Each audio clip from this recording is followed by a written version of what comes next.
Hidden inside the billions of cells that make up the human body, there is a secret message, a code unique to every one of us that remains unchanged throughout our lives.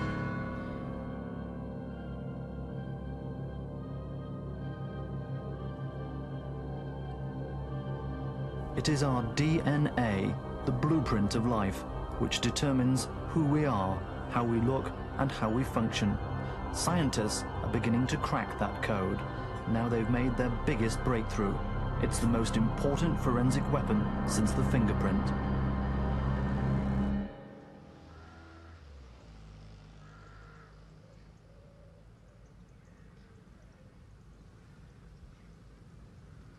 The village of Narborough on the outskirts of Leicester.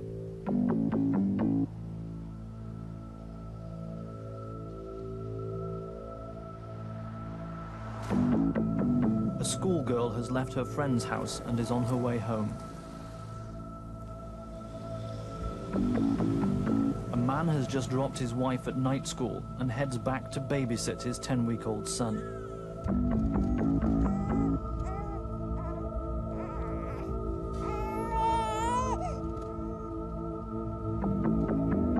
Following an instinct, he turns off his normal route.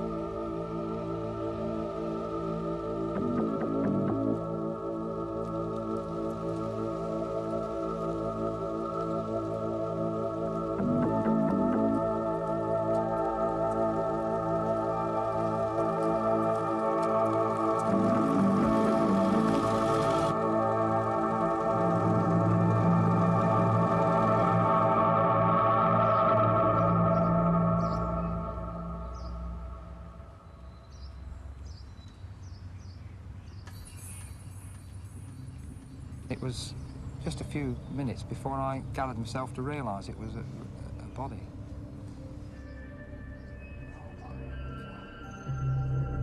My reaction then was to get help, and I ran to the road to stop a colleague who was passing by.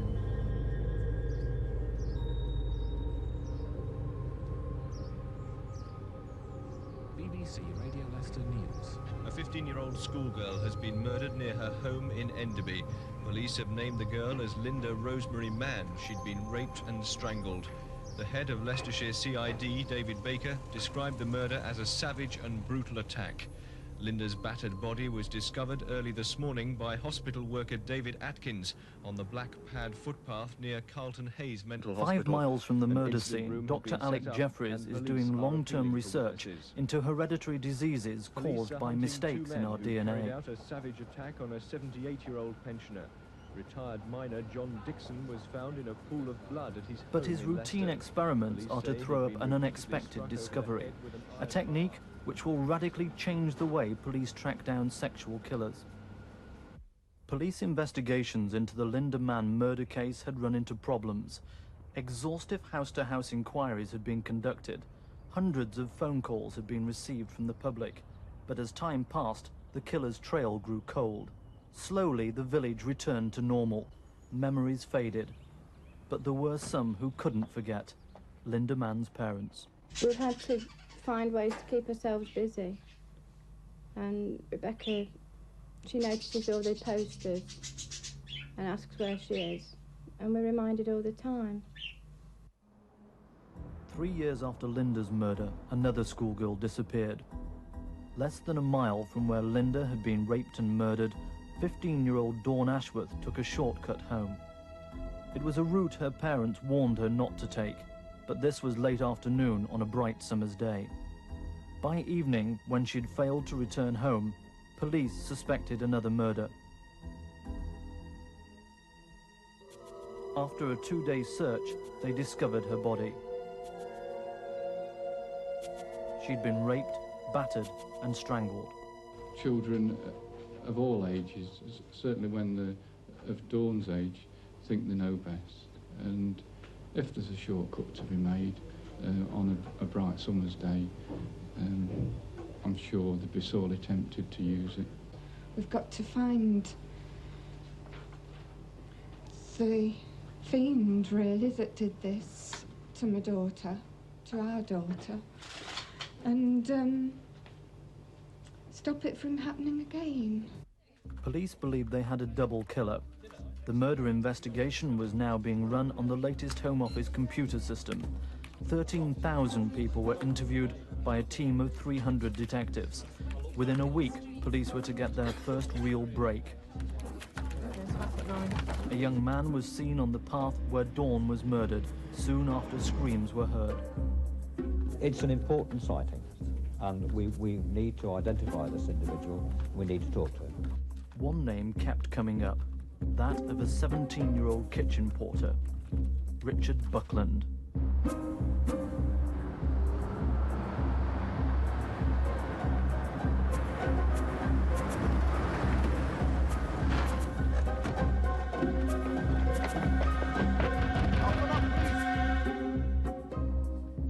After his arrest, Buckland was interviewed, those interviews being on tape. As a result of his answers and his confessions, we reached a stage where there was a prima facie case against him. Therefore, he was charged with the murder of Dawn Ashworth. There was the nagging doubts that one had in respect of the Dawn Ashworth and Linda Mann inquiries, which we felt at that time that the two murders were connected, but there was only admissions concerning Dawn Ashworth. There were no admissions by Mr. Buckland whatsoever concerning Linda Mann. David Baker was determined to prove Buckland had killed Linda Mann. He'd read of Alec Jeffreys' work and contacted Leicester University. Jeffreys agreed to help, and forensic samples were sent to the lab. The results were devastating. This new system that we've developed detects 2 bands per individual. If we ignore these outside tracks here, which are standard markers that we put on to check that the system's working, let's start off with Linda Mann. That was the first victim. Even though the murder took place 3 years ago, some hair was taken post-mortem, and we could extract DNA, genetic material, from that hair. And here we see the genetic profile from her hair. And of course that profile will be the same for any tissue from her body.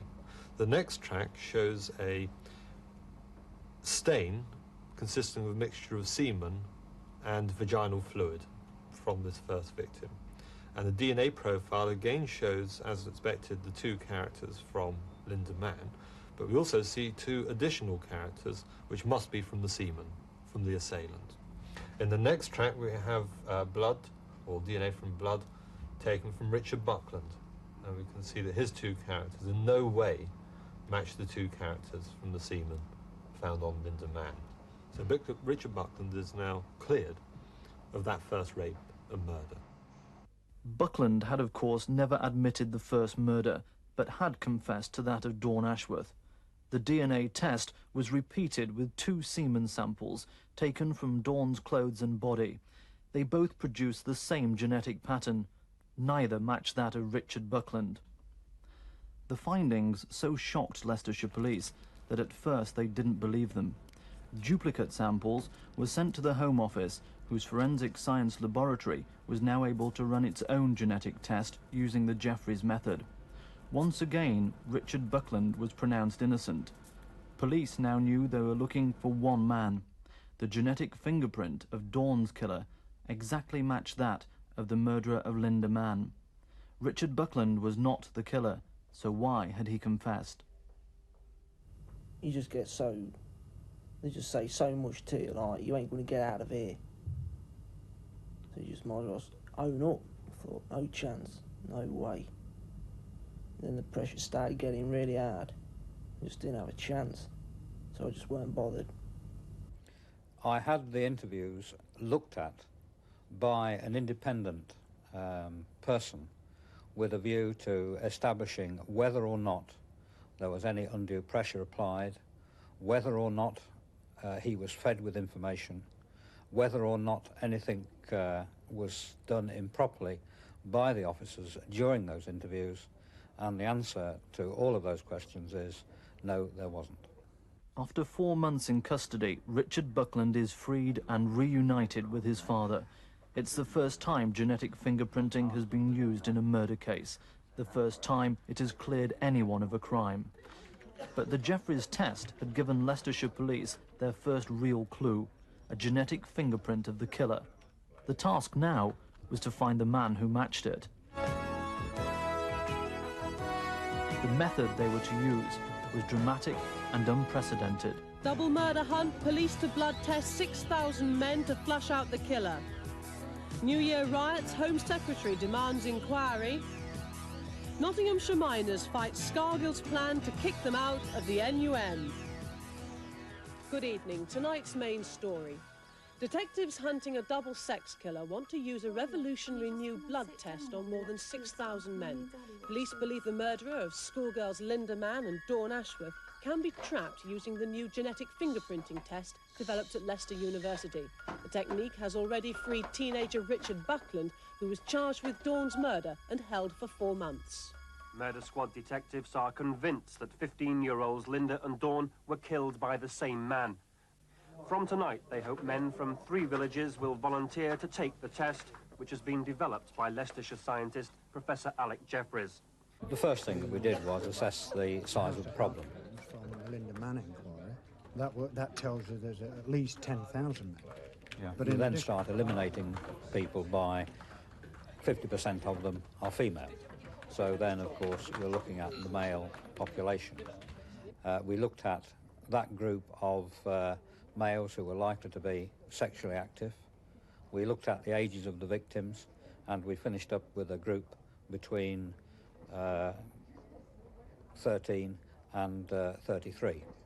The mass screening, initially I was slightly sceptical about it, I must admit.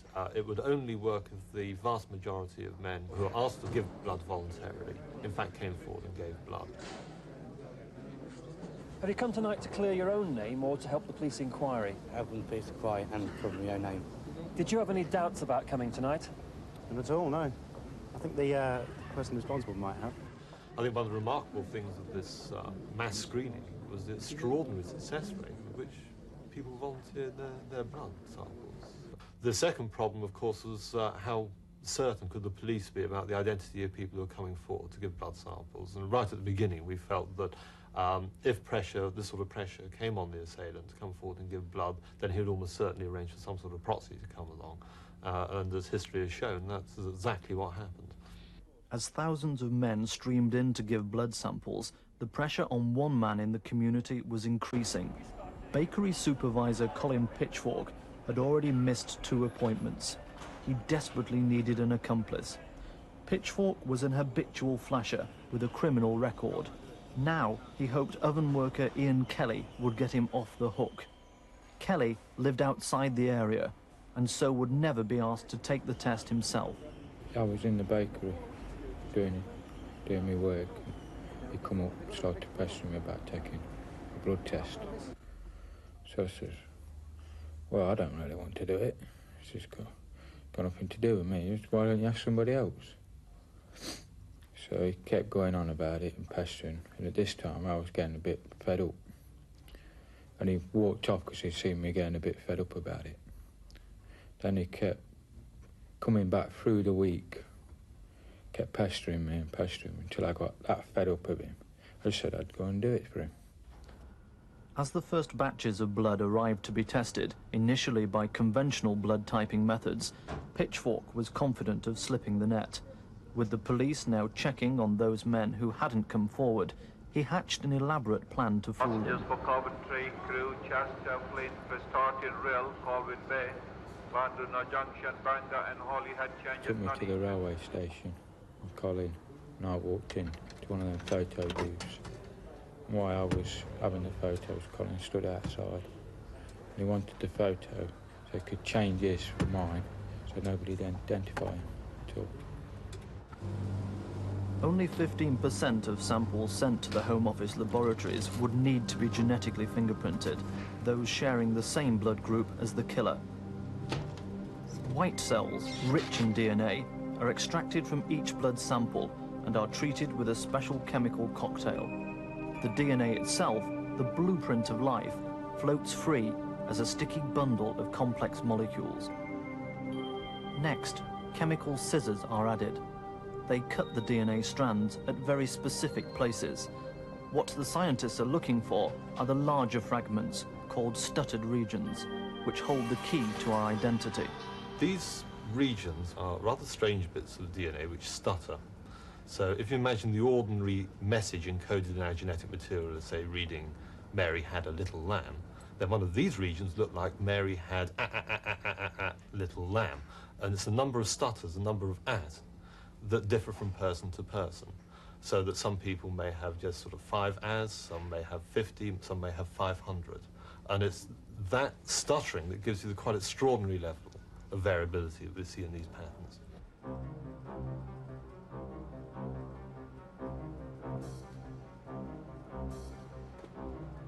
The chopped up DNA, now marked with a coloured dye, is placed in wells at one end of a sheet of clear gel.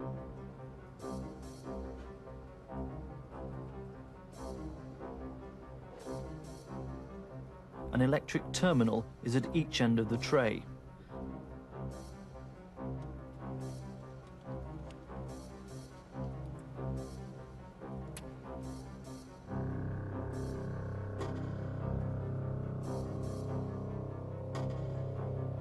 Under ultraviolet light, it's possible to see how the electric current draws the negatively charged fragments through the gel to the positive end at the top.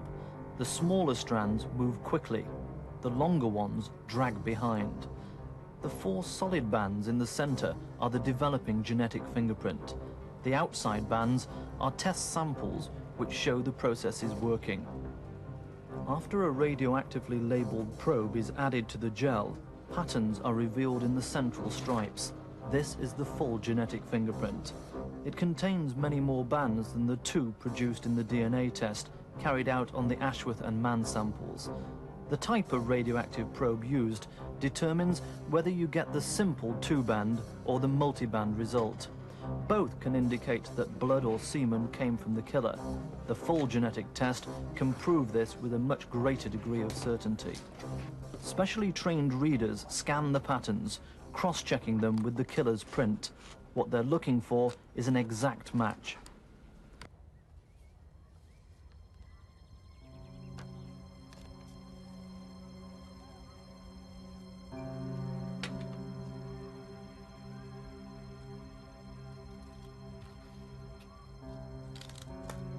Pitchfork had learned from friends and neighbours that proof of identity was demanded at the blood tests.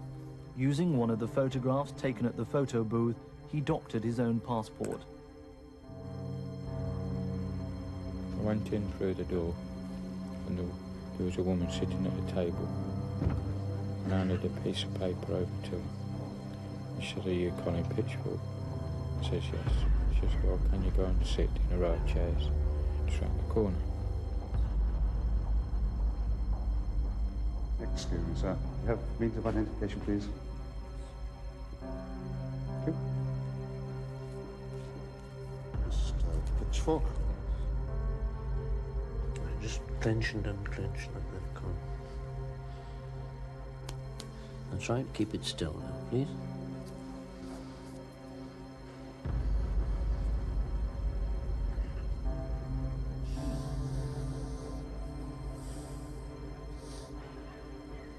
Good one. Nearly finished.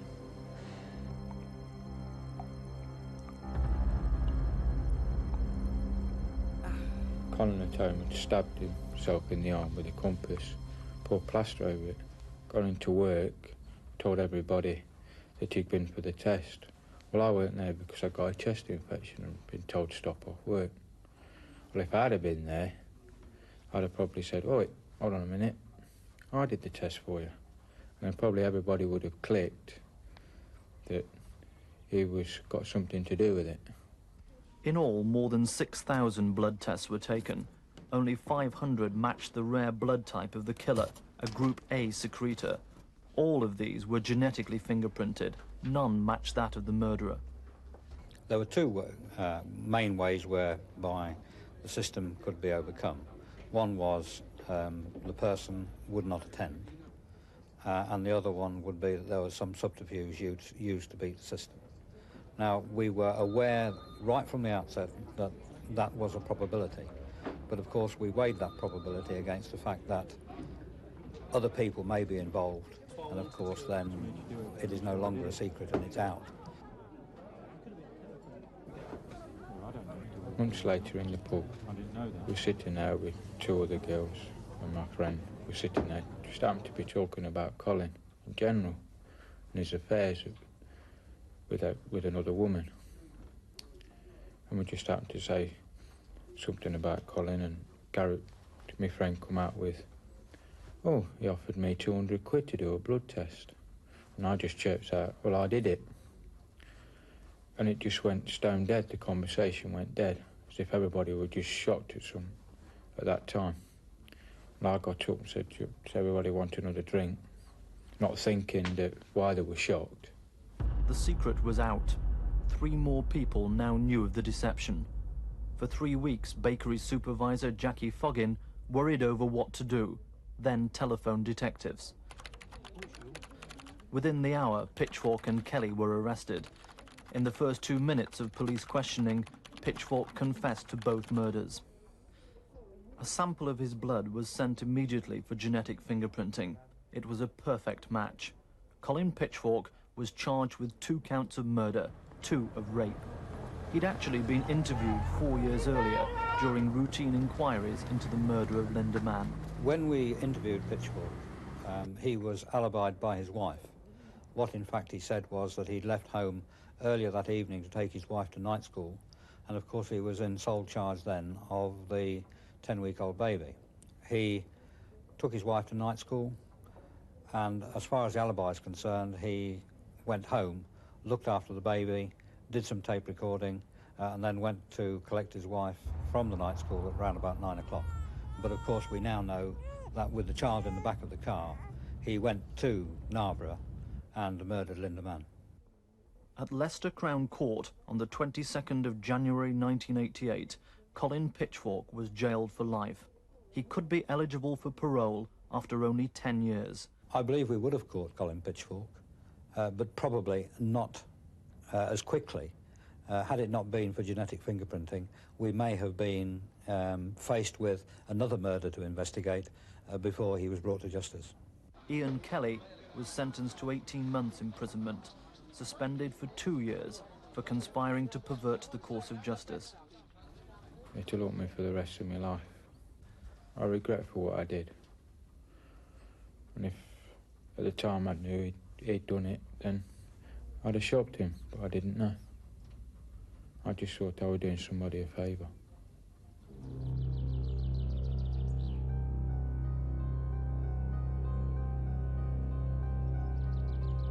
Genetic fingerprinting had demonstrated its power to jail the guilty and free the innocent, but it has more to offer, with chilling implications for all of us.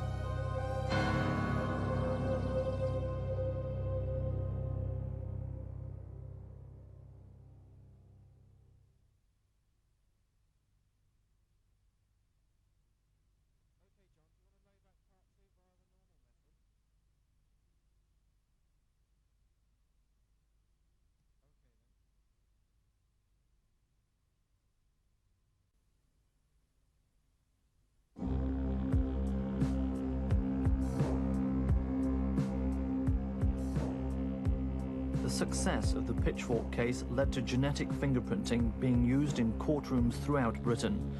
At Bristol Crown Court, Robert Malias, 8 years for raping a 43-year-old disabled spinster.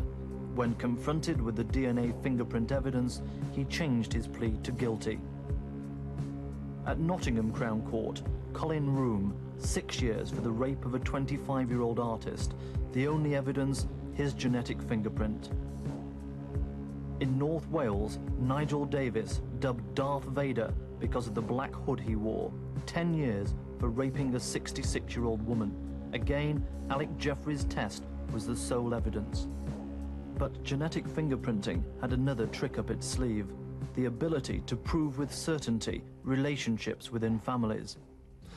Inheritance rules are very simple. An individual has 2 bands, and that individual transmit one or the other band into the offspring. So, for example, in this particular family group with the mother, the child and the father, we can see that this band here in the child has clearly come from the mother. And similarly, this band here, the other band in the child, has come from the father. Now, that system provides pretty strong evidence that this woman is indeed the mother of that child and this man is indeed the father. But it's not conclusive. It does not have the extreme statistical power that we get when we use the full DNA fingerprint system. And this is where it really comes into its own. About half the lines in a child's print correspond exactly to bands found in the mother's print. The remainder, without exception, must all come from the father. By comparing the full genetic fingerprints in this way, it is possible to prove parental links with virtual certainty, and there are many with reason to fear the technique. Paternity cases are a multi-million-pound industry. The battles of the famous and not so famous over the alleged legacies of a love affair can now be solved in the laboratory instead of the courtroom. World Cup star Diego Maradona stands to lose more than most. The multi-millionaire is facing his biggest challenge in the Italian courts. Cristiana Sinaglia claims this child was fathered by the Argentine soccer hero, a charge Maradona refutes. A genetic fingerprint, she says, will guarantee her son a slice of the star's immense wealth. Detectives were now to apply this technique in much more tragic circumstances. In a South London hospital, an 11-year-old girl gives birth by caesarean section. She claimed to have been raped by her 48-year-old stepfather. Neither she nor her mother realized she was pregnant until days before the birth. By taking blood from the baby and blood from the mother and comparing it to that of the stepfather, it was possible to prove, through the Jeffries technique, who'd raped the 11-year-old girl. 14 bands that did not come from the mother of the child were found to correspond exactly with bands found in the full genetic fingerprint of the stepfather. The chances of him not being the baby's father are 1 in 268 million.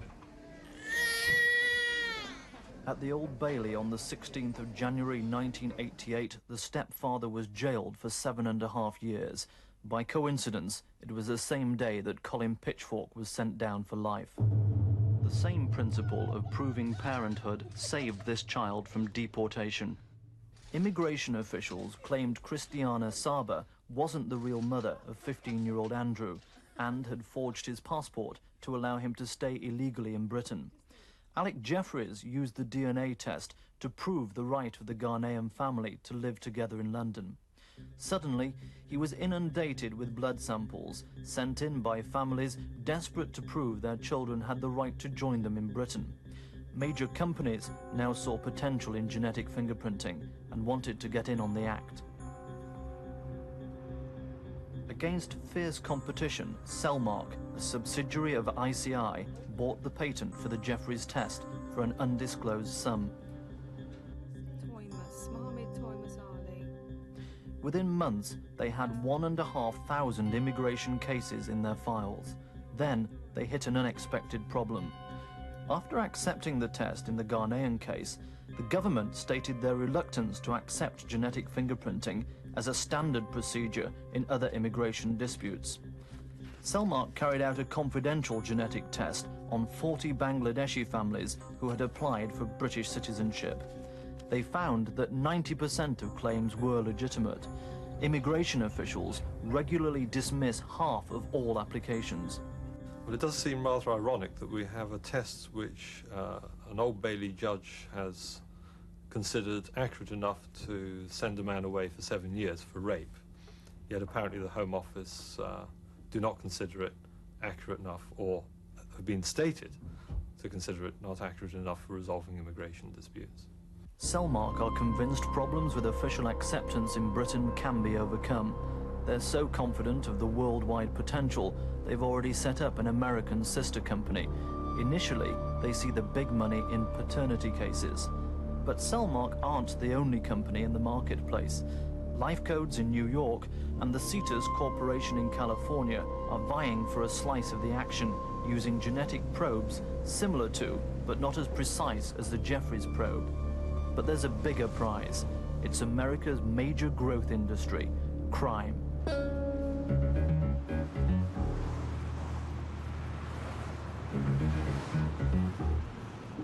The informant saw the two guys duck the car and bail and then jump over a rear fence going towards Harper 10-4. That was the plane cutter responding close to the Union Pacific from 3rd and Arizona. From Harper to 22 Adam, update Ray on the last call. There are shots fired at the location now. Here, 20,000 people a year are murdered. Almost 100,000 raped.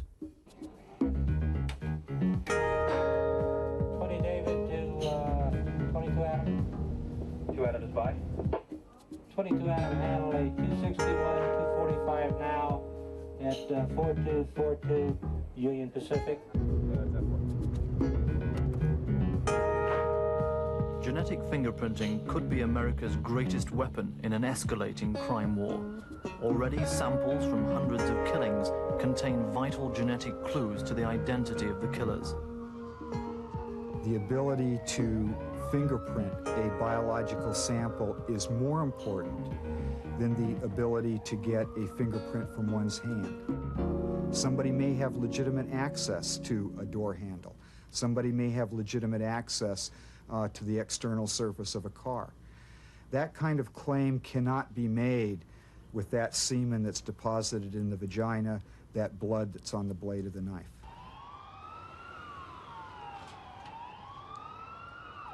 Alongside traditional fingerprinting, the investigating coroner will routinely collect trace evidence such as hairs, fibers, dirt and debris, and any blood or semen found on or near the body and clothing. In terms of trace evidence that may be on the hands, quite frequently what we do is place bags over the hands and either place rubber bands or tape them to make sure that none of the hairs or fibers or loose debris that may be present on them are lost in transport from the scene of the crime to the morgue for later identification.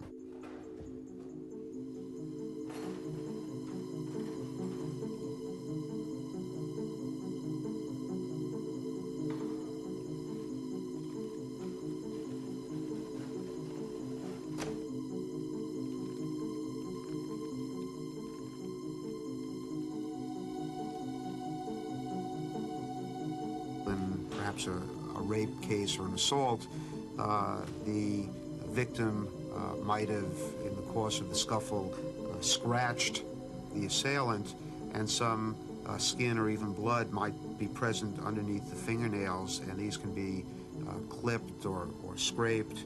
Now, this type of sample would, of course, be very valuable with DNA typing if there was enough DNA material to use. But America lags far behind Britain in genetic testing. Only a handful of cases in Florida and New York have cited DNA evidence, and scientists have yet to set a legal precedent for general acceptance of the technique. California has more serial killers, murderers who strike repeatedly, than any other state. But Fisher's lab lacks the staff and money to introduce DNA testing, even if it were given the legal go-ahead. In the crime lab freezer room, samples from 1,000 murders and rapes still waiting to go to court. The growing backlog means many lawyers are unhappy to wait any longer for the introduction of genetic fingerprinting. I'm extremely anxious to see a form of DNA typing technique come into the courts of California as soon as possible. There are crimes in which the technique is appropriate to use. There are crimes in which the technique is important to secure a conviction or perhaps even to eliminate an innocent suspect.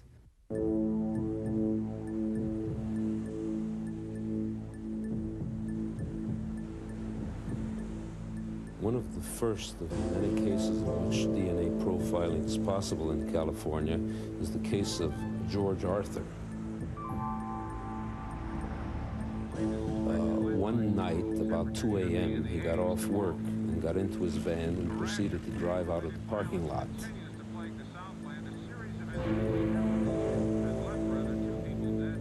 George Arthur was a deputy sheriff who was working in the jail. He had spent a great deal of time working gangs and apparently had acquired a lot of enemies.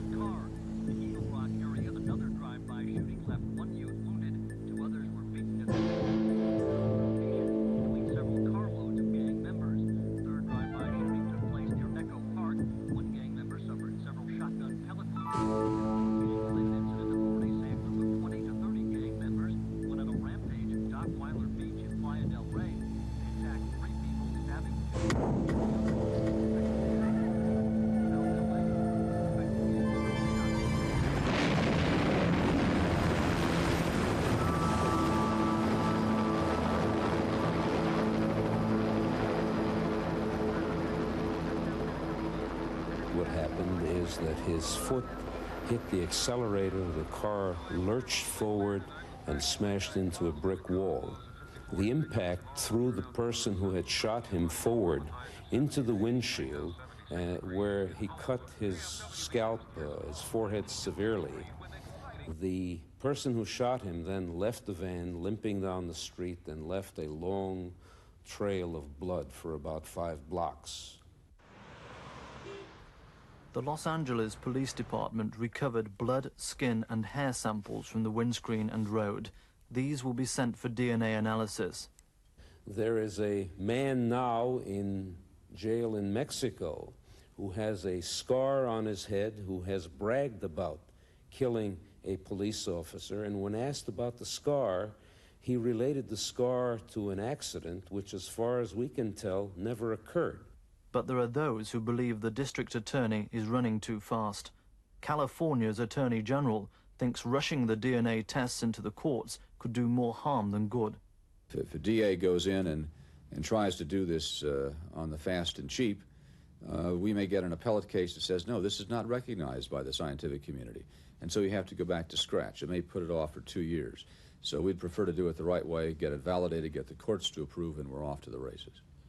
John Vanderkamp is not alone in preaching caution. The FBI is evaluating the different techniques offered by Cellmark, Life Codes, and the CETUS Corporation.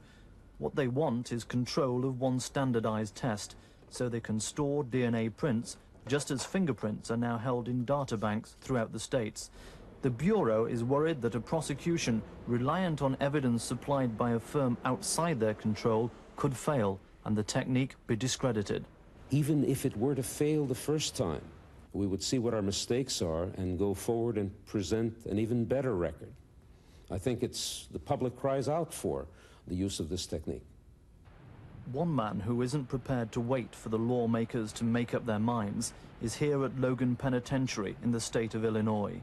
Gary Dotson is serving 25 years for raping a schoolgirl, a crime both he and his alleged victim say he didn't commit.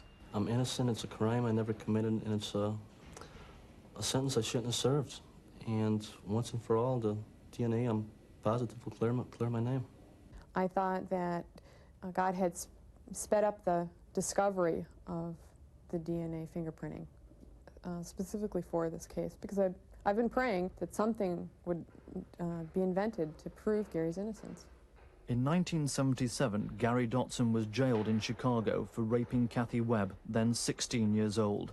Her positive identification of Dotson and graphic account of the attack were what convinced jurors of his guilt. What I told them was that I had walked out the back door of Long John Silver's where I worked, and that a car came towards me, circling me, that the car stopped, and the two men got out of the car, grabbed me, and put me in the back seat of the car. There were 3 men in the car, I said, one of them in the back seat, 2 in the front. And while the car was going, the one in the back seat raped me. And that he also rode on my stomach with glass or something. And then threw me out of the car. In 1985, Kathy Webb dramatically changed her story. Gary Dotson, she said, hadn't raped her at all. In fact, no one had. When I was 16 years old, I had an ongoing relationship with a boy. It got serious, and we made a mistake, and I thought immediately that I was pregnant. Didn't wait a week or anything. I just faked a rape the next night, and I thought if I go home and tell my parents, and hopefully they'll just, if I'm pregnant, it's not my fault. But what happened was everybody was keen on finding the alleged rapist, and the whole lie snowballed, and I eventually picked Gary Dotson out of a lineup.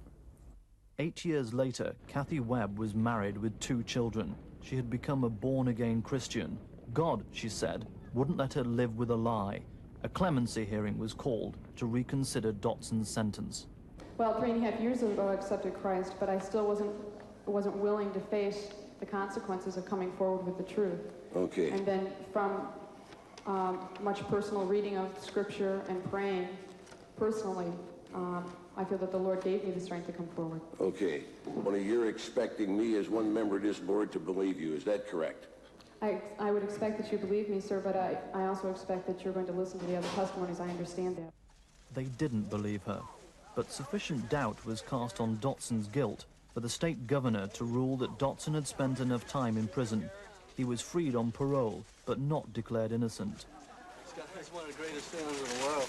Within a year, he was back inside. He'd been arrested in a barroom scuffle. This minor breach of parole meant he must serve the rest of his sentence for rape. Dotson was back to square one. But then his lawyer heard about Alec Jeffries and his work in England. I read about a fascinating case, the Pitchfork case. I tried to educate myself as best I could to the testing, and I brought this information to my client and indicated to him that a test exists that might very well conclusively prove his innocence once and for all. The only surviving forensic evidence is a substantial semen stain on Kathy Webb's underwear. She now says it came from her boyfriend, not Dotson. But could DNA fingerprinting cope with such an old sample? DNA quickly degrades by breaking up at random into fragments, making it impossible to get a genetic print. In this case, for most of the 11 years since the rape, the sample hadn't even been stored in refrigerated conditions. Despite this, the underwear was sent to Alec Jeffries. It's the only hope I got left. Without it, I'll be in pretty much the same situation where there's doubts on some people's minds and beliefs on the others.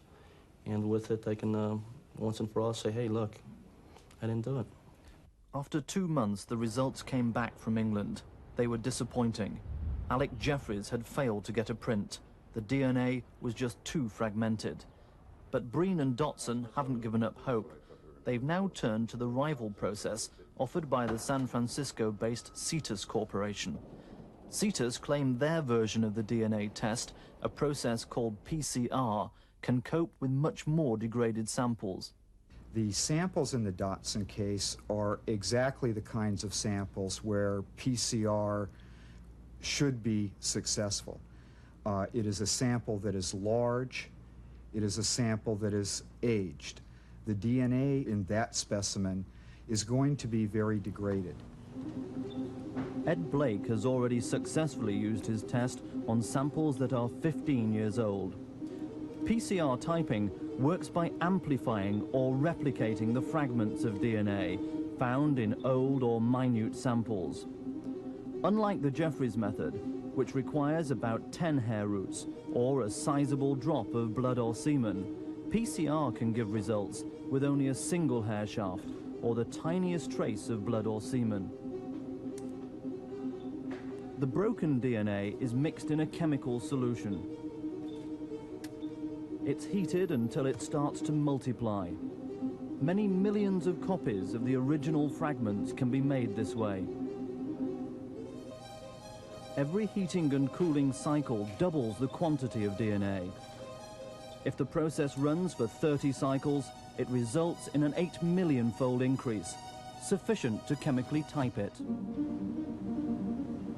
The next stage after the amplification of the DNA is the dot blotting process, where the typing is actually done. It is the combination of dots that react with the probe versus dots that do not react with the probe that allow the typing to be done.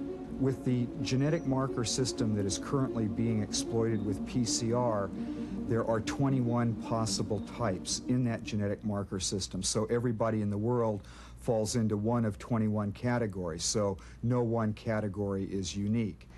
The pattern of dots on the membrane tells Ed Blake how to categorize each result.